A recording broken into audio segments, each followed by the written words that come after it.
አላችሁ? እኔ አለው እግዚአብሔር ይመስገን ደህና ነኝ። ዛሬም በጠቃሚና በአዲስ ፕሮግራም በድጋሚ ተገናኝተናል። በዛሬው የጤና ፕሮግራማችን ላይ የምንመለከተው ቶሎ ብላችሁ ሕክምና ማድረግ እንዳለባችሁ የሚጠቁሙ ከ3 ወር በላይ ከቆዩ አደገኛ የጤና ከባድ ችግርን የሚጠቁሙ በርካታ ምልክቶችን እነግራችኋለሁኝ። ይህ ቪዲዮ ለበርካታ ሰዎች ጠቃሚ ስለሆነ እንዳያመልጣችሁ ላይክ እና ሼር በማድረግም ሌሎችንም አስተምሩ። ጥያቄያችሁን ደግሞ በኮመንት ላይ አስፍሩልኝ፣ እመልስላችኋለሁኝ። በቀጥታ ወደ ጤና ትምህርታችን የማልፍ ይሆናል። በሰውነታችሁ ላይ የሚታይ አንድ ምልክት ከ3 ወር በላይ ሲቆይ ከእንግዲህ ጊዜያዊ አይደለም፣ ተራ ነገር ነው ብላችሁ ችላ እንዳትሉ። ብዙውን ጊዜ ሰውነታችን ስር ከሰደደ ብግነት ወይም ደግሞ ኢንፍላሜሽን፣ ከንጥረ ነገር እጥረት፣ ከሆርሞን አለመመጣጠን፣ ከነርቭ ውጥረት ወይም ደግሞ ከቅድመ ስር የሰደደ በሽታ ጋር እየታገለ መሆኑን አመላካች ነው። ምልክቱ 3 ወርና ከዛ በላይ ከቆየ ማለት ነው።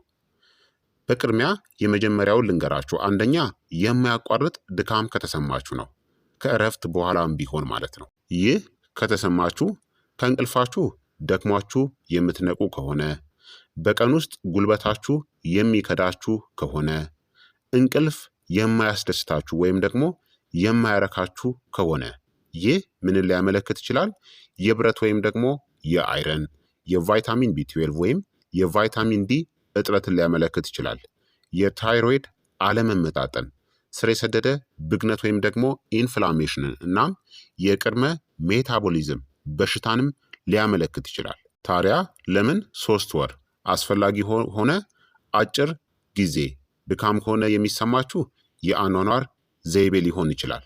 ነገር ግን ድካሙ የረጅም ጊዜ ከሆነ የውስጥ አለመመጣጠንና ችግሮችን ጠቋሚ ነው። መፍትሄው ታዲያ ብረትን መመገብ፣ ቫይታሚን ቢ12 እና የቫይታሚን ዲ መጠንን ደግሞ መመርመር ያስፈልጋል። የእንቅልፍ ሰዓታችሁን አሻሽሉ። ሰዓቱን ብቻ ሳይሆን ጥራቱንም። በእያንዳንዱ ምግባችሁ ላይ ደግሞ ፕሮቲንን ተመገቡ። ሁለተኛ የማያቋርጥ የሆድ መነፋት ወይም ደግሞ የምግብ መፈጨት ምቾት ማጣት ከገጠማችሁ ነው። ይህ ከተሰማችሁ የሆድ በየቀኑ ማበጥ ወይም መነፋት፣ ከአብዛኛዎቹ ምግቦች በኋላ ጋዝ ወይም ደግሞ አየር፣ በትንሽ ምግብ እንኳን የክብደት ስሜት መሰማት ከተሰማችሁ ይህ ምንን ሊያመለክት ይችላል? ደካማ የሆነ የምግብ መፈጨት ኢንዛይሞችን፣ የአንጀት አለመመጣጠን፣ የመጥፎ ባክቴሪያዎች መብዛት፣ የምግብ አለመስማማት እናም ስር የሰደደ የአንጀት ብግነትን አመላካች ነው። ለምን 3 ወር አስፈላጊ ሆነ? አንጀታችሁ በሳምንት ውስጥ ማገገም አለበት፣ በወራት ውስጥ አይደለም። መፍትሄው ታዲያ በዝግታ ብሉ። ምግባችሁን በደንብ አኝኩ። ስኳርና በጣም የተቀነባበሩ ምግቦችን ቀንሱ። እንደ ዝንጅብል፣ እንስላል ወይም ደግሞ የፔፐርሚንት ሻይን በየቀኑ ተጠቀሙ። ሶስተኛ ቀጣይነት ያለው የመገጣጠሚያ ወይም የጡንቻ ህመም ነው። ይህ ከተሰማችሁ ጠዋት ጠዋት መገታተር፣ ያለ ጉዳት የሚመጣ ህመም፣ በሰውነት ውስጥ የሚዘዋወር ህመም ከተሰማችሁ ይህ ምንን ሊያመለክት ይችላል? ስር የሰደደ ብግነት ወይም ደግሞ ኢንፍላሜሽንን፣ የቫይታሚን ዲ ወይም የማግኒዥየም እጥረትን እና የመጀመሪያ ደረጃ የመገጣጠሚያ ህመምን ወይም ደግሞ አርትራይተስን ወይም የበሽታ መከላከል ስርዓት ውጥረትን ሊያመለክት ይችላል። የማይድን ህመም የውስጥ ብግነትን ይጠቁማል። መፍትሄው ታዲያ ኦሜጋ 3 የበዛባቸውን ምግቦችን ጨምሩ። የፀሐይ ብርሃን ወይም ቫይታሚን ዲን አግኙ። ቀላል የየቀኑ እንቅስቃሴዎችን አድርጉ። አራተኛ የአእምሮ ጭጋግ ወይም ደካማ የሆነ ትኩረት ነው። ይህ ከተሰማችሁ ቃላትን መርሳት፣ የማሰብ ፍላጎት መቀነስ፣ ትኩረት የማድረግ ችግር ከገጠማችሁ ምንን ሊያመለክት ይችላል? ዝቅተኛ የቫይታሚን ቢ12 ወይም የብረት መጠንን፣ የደም ስኳር አለመመጣጠን እናም ስር የሰደደ ውጥረት ወይም ደግሞ ብግነትን ያመለክታል። አእምሯችን ስሜታዊ ነው። ረጅም ጭጋግ ማለት ቀጣይነት ያለው ውጥረት ማለት ነው። መፍትሄው ታዲያ መደበኛ ምግቦችን ብሉ። ደካማ ከሆናችሁ ረጅም ጊዜ ከመጾም ተቆጠቡ። ጤናማ ስቦችን ወይም ደግሞ ሄልዚ ፋትን በአመጋገባችሁ ውስጥ አካቱ። የመኝታ ሰዓት የሞባይል ወይም የኮምፒውተር አጠቃቀምን ቀንሱ። አምስተኛ የመደንዘዝ፣ የመቆርቆር ወይም የማቃጠል ስሜቶች ከተሰማችሁ።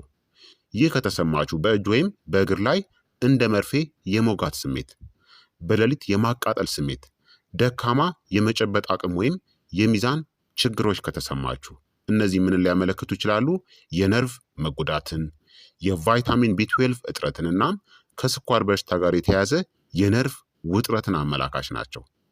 ታዲያ የነርቭ መጎዳት በጊዜ ሂደት ለመመለስ አስቸጋሪ ይሆናል። መፍትሄው ታዲያ የደም ስኳርና የቫይታሚን ቢ12 መጠናችሁን መመርመር፣ ከመጠን በላይ አልኮልን ማስወገድና በቢ ቫይታሚኖች የበለጸጉ ነርቮቻችንን የሚደግፉ ምግቦችን መመገብ ያስፈልጋል።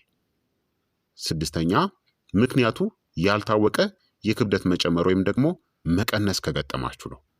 ይህ ከተሰማችሁ ምግብ ሳትጨምሩ የክብደት መጨመር፣ ሳትሞክሩ የክብደት መቀነስ ከገጠማችሁ ምንን ያመለክታል?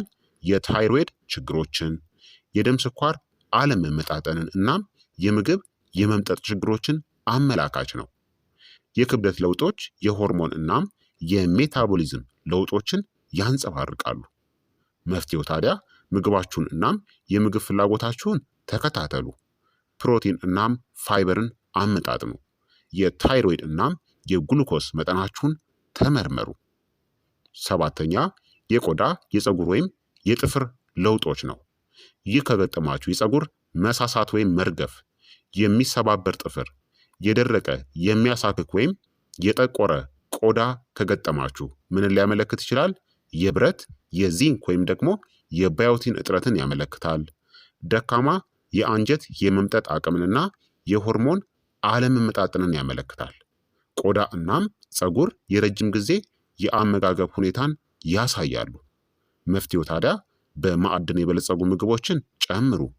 መጀመሪያ የአንጀት ጤናን አሻሽሉ እናም በመዋቢያዎች ላይ ብቻ አትተማመኑ። ስምንተኛ የባህሪ ለውጦች ወይም ዝቅተኛ መነሳሳት ከተሰማችሁ። ይህ ከተሰማችሁ ያለ ምክንያት የደስታ ስሜትን ማጣት፣ የማያቋርጥ ጭንቀት፣ በዕለት ተዕለት ህይወት ላይ ፍላጎት ማጣት ከተሰማችሁ ምንን ያመለክታል? ዝቅተኛ የማግኒዥየም ወይም የቢ ቫይታሚኖች መጠን፣ ስር የሰደደ ብግነትንና የሆርሞን አለመመጣጠንን ያመለክታል። የአእምሮ ጤና ከአካላዊ ጤና ጋር በጥብቅ የተገናኘ ነው። መፍትሄውም የእንቅልፍ ጥራትን ደግፉ፣ ለፀሐይ ብርሃን መጋለጥን ጨምሩ፣ በካፌን ላይ ያለውን የማያቋርጥ ጥገኝነትን ደግሞ አስወግዱ። ዘጠነኛ ተደጋጋሚ ኢንፌክሽኖች ወይም ደግሞ የቁስል የመዳን መዘግየት ነው። ይህ ከገጠማችሁ በተደጋጋሚ በጉንፋን መያዝ፣ ቁስሎች በዝግታ መዳን፣ ተደጋጋሚ የላንቃ ወይም ደግሞ የሰውነት ቁስሎች ከገጠማችሁ ምንን ሊያመለክቱ ይችላሉ? የዚንክ እጥረት፣ ደካማ የበሽታ መከላከል ምላሽና ስር የሰደደ ውጥረትን አመላካች ናቸው። ጠንካራ የበሽታ መከላከል ስርዓት በፍጥነት ያገግማል። መፍትሄው ታዲያ የፕሮቲን አወሳሰዳችሁን አሻሽሉ፣ በዚንክ የበለጸጉ ምግቦችን ጨምሩ፣ እንቅልፍንናም ውጥረትንም ተቆጣጠሩ።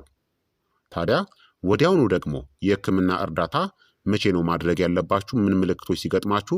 ምልክቶቹ በድንገት ሲባባሱባችሁ፣ ከባድ ህመም፣ ድካም ወይም ደግሞ መደንዘዝ ከገጠማችሁ፣ በሰገራ ወይም በሽንት ውስጥ ደም ከታያችሁ፣ ምክንያቱ ያልታወቀ ፈጣን የክብደት መቀነስ ከገጠማችሁ ቶሎ ተመርመሩ። በአጠቃላይ አንድ ምልክት ከ3 ወር በላይ ከቆየ ተፈጥሯዊ እርጅና አይደለም ወይም ውጥረት ብቻ አይደለም። ሰውነታችሁ ትኩረት እንዲሰጠው እየጠየቀ ነው። ቀደም ብሎ እርምጃ መውሰድ የረጅም ጊዜ በሽታን ይከላከላል ማለት ነው። ስለዚህ ክቡራትና ክቡራን ተመልካቾቼ እነዚህን በርካታ ምልክቶችን በሰውነታችሁ ላይ የምትመለከቱ ከሆነ በተለይ 3 ወርና ከዛ በላይ ብዙዎቻችሁ ችላ ትላላችሁ፣ ግን ችላ አትበሉ። አንድ አፍታ ሄዳችሁ ምርመራ ማድረግ ተመራጭነት አለው ማለት ነው። የዛሬው የጤና ትምህርት እንግዲህ ይህንን ይመስል ነበረ። እንደተማራችሁበትም ተስፋ አደርጋለሁኝ። ሀሳብ አስተያየታችሁ ደግሞ አይለኝ ይላለው። ይህ የጤና ትምህርት ለበርካታ ሰዎችም እንዲደርስ ሁላችሁም በቅንነት ላይክና ሼር በማድረግ ሌሎችንም አስተምሩ አሳውቁላለሁኝ። ጥያቄ ካላችሁ ጥያቄያችሁን በኮመንት ላይ አስፍሩልኝ። በቀጣይ የጤና ትምህርት እስከምንገናኝ እኔንም እናንተንም ቸር ያቆየን። መልካም ጊዜ፣ መልካም ቆይታ። ቻው ቻው።